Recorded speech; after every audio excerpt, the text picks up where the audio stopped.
안녕하세요. 글로벌N 시청자 여러분, 박광남 팀장입니다. 최근 AI 산업에서 딥시크, 마누스 AI 등 혁신적인 중국의 AI 서비스들이 무수하게 발표가 되고 있죠. 이 기술 산업에서 미국과 중국의 경쟁이 굉장히 치열해지고 있는 상황입니다. 주류 언론들에서는 제2의 스푸트니크 쇼크라고 표현을 하기도 하죠. 우주 산업도 이 미국과 중국의 경쟁이 굉장히 치열해지고 있는데요. 이 미국과 경쟁하고 있는 중국의 우주굴기에 대해서 오늘 알아보는 시간을 가져보도록 하겠습니다. 네, 첫 번째 사진 자료 화면을 보면서 말씀드리겠습니다. 이게 뭐냐라고 하면 이 스푸트니크 모멘트라는 겁니다. 1957년에 소련이 인류 최초의 인공위성 스푸트니크를 발사하면서 전 세계가 깜짝 놀랐고 특히 미국은 매우 큰 충격을 받았습니다. 당시에는 냉전 시기였던 만큼 이 사건은 단순한 과학적 성과를 넘어서 기술 패권을 둘러싼 경쟁의 신호탄이고요. 지금 자료화면에서 보여주시는 이 동그란 게 최초의 인공위성이라고 보시면 될 것 같습니다.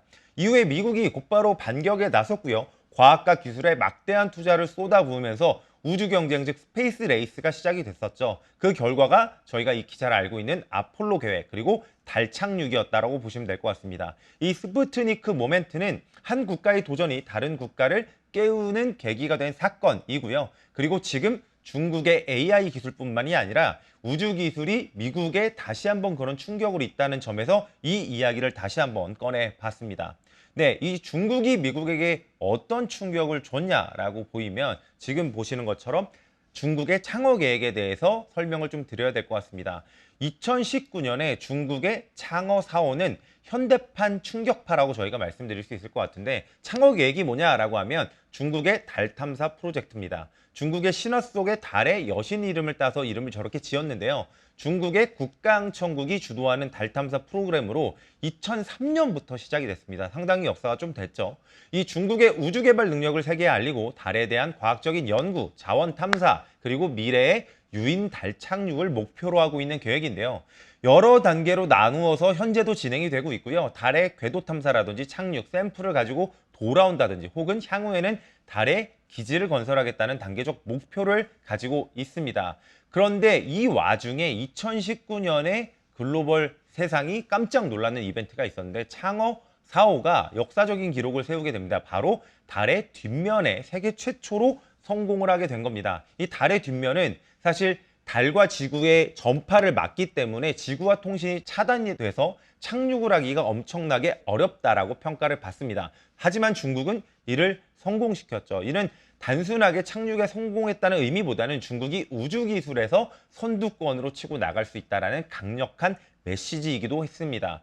이 달 뒷표면에 착륙하기 위해서는 취차오라고 하는 중계 위성을 통해서 통신 문제를 해결하면서 중국이 자체적인 우주 기술력을 뽐냈다라고 볼 수 있을 것 같습니다. 미국은 이 사건을 보면서 중국이 더 이상 따라오는 입장이 아니라 이 우주 패권을 노리는 경쟁자로 부상했음을 깨닫게 되고요. 이 창어 4호는 미국의 새로운 스푸트닉 모멘트 같은 경각심을 불러일으켰고 우주 경쟁이 다시 불붙는 계기 중 하나가 된 이벤트라고 보시면 될 것 같습니다. 그리고 최근에도 이런 이벤트에 불이 붙이는 일이 있었습니다. 어떤 거냐? 중국은 달 탐사뿐만 아니라 위성 기술에서도 미국의 경쟁자로 떠오르고 있는데요. 지금 자료 화면에서 보시는 게 3월 11일자에 저궤도 위성을 발사한 중국의 롱마치 8호, 창정 8호라는 로켓의 사진입니다. 이 스페이스X의 스타링크와 비슷한 프로젝트를 중국에서 지금 진행을 하고 있는데요. 제가 말씀드린 것처럼 지난 3월 11일 신형 창정 8호 로켓을 통해서 18대의 저궤도 통신 위성이 궤도에 안착이 됐습니다. 이 스타링크가 전 세계 인터넷 연결을 목표로 한다면 중국은 글로벌 통신은 물론 안보와 독립성을 강화하려는 목적으로 저궤도 위성망을 구축하겠다는 계획을 가지고 있는데요. 만약에 이 위성망이 완성된다고 하면 중국은 미국에 필적할 만한 통신과 감시 능력을 갖출 수 있을 것으로 추정하고 있습니다. 이 중국의 창정 8호 같은 경우에는 저궤도의 고도에 따라서 조금은 다를 수 있는데 약 4,500kg 이상의 페이로드를 우주 궤도로 실어 나를 수 있을 것으로 추정하고 있어서 이번에 올라간 위성의 무게를 그를 추정해 본다면 약 250kg 정도 되지 않을까라고 추정을 하고 있습니다. 네, 그러면 저희가 중국의 저궤도 통신 위성망 구축 계획에 대해서 한번 살펴보도록 하겠습니다. 중국의 저궤도 위성망 계획은 하나가 아닙니다. 사실 두 개의 대형 프로젝트가 동시에 진행되고 있는데요. 지금 표에서 보시는 것처럼 거왕 프로젝트와 천범이라고 불리는 프로젝트가 있습니다. 일단 거왕 프로젝트는 국가가 주도하는 위성망이라고 보시면 될 것 같습니다. 중국 위성 네트워크 그룹이 운영을 하고요.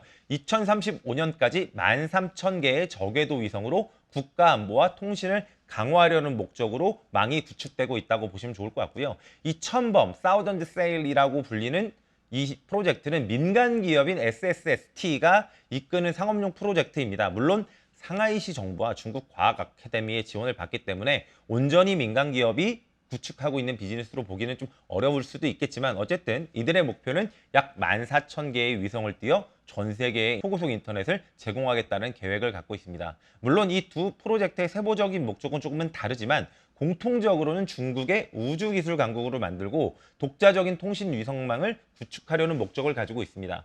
천범은 이미 여러 차례 발사에 성공하면서 점점 구축 속도를 빠르게 올리고 있고요. 이 고왕 프로젝트도 국가의 지원 아래 작년 말부터 순차적으로 위성이 올라가고 있는 상황입니다.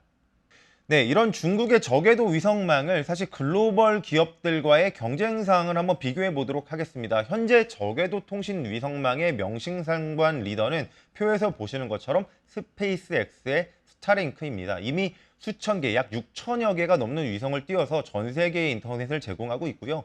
500만 명의 고객도 확보한 상황입니다. 또 다른 저궤도 위성 통신 서비스를 제공하고 있는 회사는 원웹이라고 하고요. 소외 지역에 대한 인터넷망 제공 및 B2B 비즈니스를 제공하고 있습니다. 그리고 아마존의 카이퍼 프로젝트도 아직 초기 단계지만 대규모 위성망을 계획하고 있는 상황입니다. 중국의 거왕과 천범도 이들과 비슷한 목표를 가지고 있다라고 보시면 좋을 것 같고요. 이 글로벌 인터넷 커버리지와 국가 안보 이 두 가지를 동시에 노리고 있는데 다만 스타링크나 원웨이에 비해서는 아직까지 위성수가 적고 초기 단계로 볼 수 있을 것 같습니다. 현재 고왕 프로젝트 같은 경우엔 24년 말에 10개의 저궤도 위성을 올렸고요. 2월 달에 9개의 추가적인 위성을 배치하면서 총 19개의 위성이 배치된 상황이고요.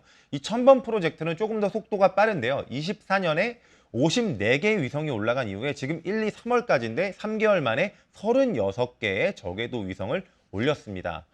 25년 말까지 원앱과 유사한 650개가량의 위성을 배치하려고 하는 목표를 가지고 있다고 보시면 될 것 같은데 이 중국의 빠른 기술 성장과 정부의 지원 양상을 본다라고 하면 사실 이 속도가 조금 더 빨라질 수 있지 않을까라고 조심스럽게 추정이 되게 됩니다. 사실 왜 이 저궤도 통신 위성망 구축이 중요한지에 대해서 제가 지난 방송을 통해서 한번 말씀드린 적이 있었는데요. 이 반짝 타임으로 다시 저궤도 통신 위성망 구축이 중요한 이유를 한 가지 설명드리겠습니다.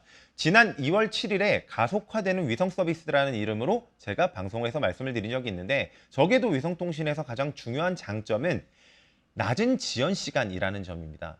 우리가 이용하는 여러 가지 신호는 이미 빛의 속도를 따라서 움직이기 때문에 지연 시간은 거리에 비례해서 정해지게 됩니다. 하지만 고부가 가치를 가지는 미래 산업들은 기본적으로 굉장히 낮은 레이턴시를 요구하게 되거든요. 그렇기 때문에 이런 산업을 영위하기 위하고 글로벌 패권 경쟁을 위해서는 이 저궤도 위성망을 구축하는 것이 매우 중요하다고도 볼 수 있을 것 같습니다. 네, 지금 보시는 그림이 뭐냐라고 하면 이미 기구축된 글로벌 저궤도 위성망입니다. 이 새틀라이트 맵 스페이스라는 사이트에 들어가 보시면 이 저궤도 통신 위성망의 모습을 보실 수가 있는데 벌써 스타링크 같은 경우에 지구에 벌써 까마득하죠. 이게 6,000개 가량의 위성이 배치되어 있는데 이 정도 수준이라고 보시면 될 것 같고 우측에 그린 원앱 같은 경우에는 648개의 위성이 배치되어 있는 상황입니다. 물론 아직까지 중국의 저궤도 통신 위성은 저희가 아까 말씀드린 것처럼 수치를 다 합치면 약 110개 정도 수준이기 때문에 단순 비교하기는 굉장히 어렵습니다. 그리고 저궤도 위성이 굉장히 좁은 지상 커버리지 비율을 갖고 있기 때문에 아직까지는 유의미한 서비스를 제공하는 상황이 아니라 망을 구축하는 단계라고 보시면 좋을 것 같습니다. 하지만 비단 이는 중국만의 이슈는 아닙니다. 사실 위에 표에 있었던 아마존의 카이퍼 프로젝트 같은 경우에도 시험 위성을 제외하고는 아직 단 한 기의 위성도 올리지 못하고 있다는 상황도 저희가 상기해 볼 필요는 있을 것 같은데요. 왜냐하면 이 저궤도 위성망을 구축하기 위해서는 뛰어난 발사체 기술도 있어야 되고요. 그 다음에 위성 제조 및 서비스를 제공할 수 있는 모든 역량을 갖춰야 되기 때문인데요. 이런 점에서 봤을 때 미국의 뒤를 쫓아가고 있는 국가는 좀 중국이 현 시점에서는 유일해 보인다. 그리고 중국이 쫓아가기 시작했다는 점 자체에 의미가 있다라고 보여지고 있습니다.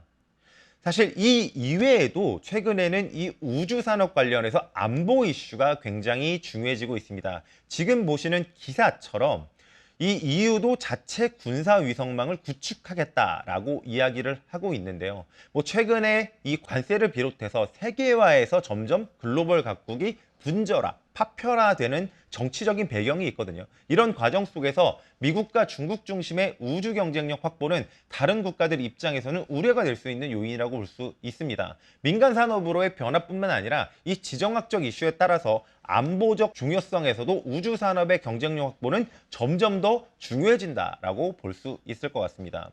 실제 이 국가들이 갖고 있는 수치, 경쟁력을 이 숫자로 보여드리도록 하겠습니다. 지금 보여드리는 차트는 2024년 국가별 로켓 발사체의 발사 횟수입니다. 표에서 보시는 것처럼 국가별 경쟁력이 이미 상당한 차이가 나타나고 있다고 보시면 될 것 같은데, 뭐 사실상 미국이 독주를 하고 있는 상황에서 중국이 빠르게 뒤를 쫓고 있는 상황이라고 보시면 될 것 같습니다. 사실 EU 같은 경우에는 작년에 발사한 발사체가 약 2기 정도에 불과할 정도로 현재는 경쟁력에서 많이 밀려있는 상황이라고 보실 수 있을 것 같고요. 이는 비단 25년에도 달라지지 않은 상황입니다. 25년, 올해도 미국과 중국 중심의 우주 경쟁은 지속되고 있는 모습이고요. 3월 18일 기준 시점까지 미국이 약 35회의 발사체를 발사를 했고요. 뒤이어서 중국이 12번의 발사체를 발사한 상황입니다. 물론 중국은 아직까지 재사용 발사체 기술 확보를 못하고 있기 때문에 미국과 중국의 기술 격차가 있다라고 봐야겠지만, 이 우주 산업을 포함한 AI, 로보틱스 등과 같은 혁신 산업에서 사실 미국의 뒤를 쫓고 있는 유일한 국가로 중국의 위상이 점점 높아지고 있다는 사실은 부정할 수 없을 것 같습니다.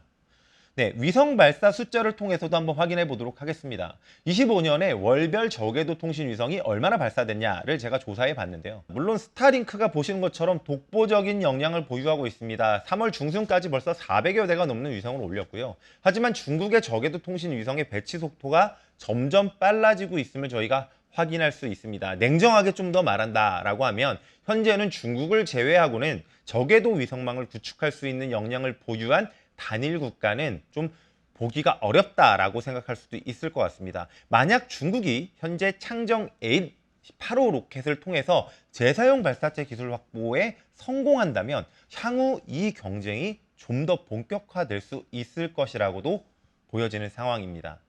네, 오늘은 저희가 중국의 우주굴기와 미국의 치열한 경쟁을 주제로 다뤄봤습니다. 중국은 창어 계획과 저궤도 위성망 구축 등을 통해서 우주 강국으로 자리 잡으려고 하는 상황인데요. 사실 이런 미국과의 경쟁은 우주 산업에 큰 변화를 가져올 것으로 기대되고 있는 상황입니다. 단순한 기술 싸움을 넘어서 혁신을 가속화하고 투자를 늘리는 계기가 될 것으로 기대합니다. 그리고 우주 산업은 더 이상 과거와 같은 이념 대립을 위한 장소가 아닙니다. 이미 상업화의 영역에 들어와 있고요. 그리고 제가 좀 전에 말씀드린 것처럼 안보 목적 등을 고려할 때 중요성은 점점 높아질 수밖에 없다라고 생각을 합니다. 네, 오늘은 미국과 중국의 우주 경쟁에 대해서 다뤄봤는데요. 다음에도 더 좋은 내용으로 찾아뵐 수 있도록 하겠습니다. 시청해 주셔서 감사합니다.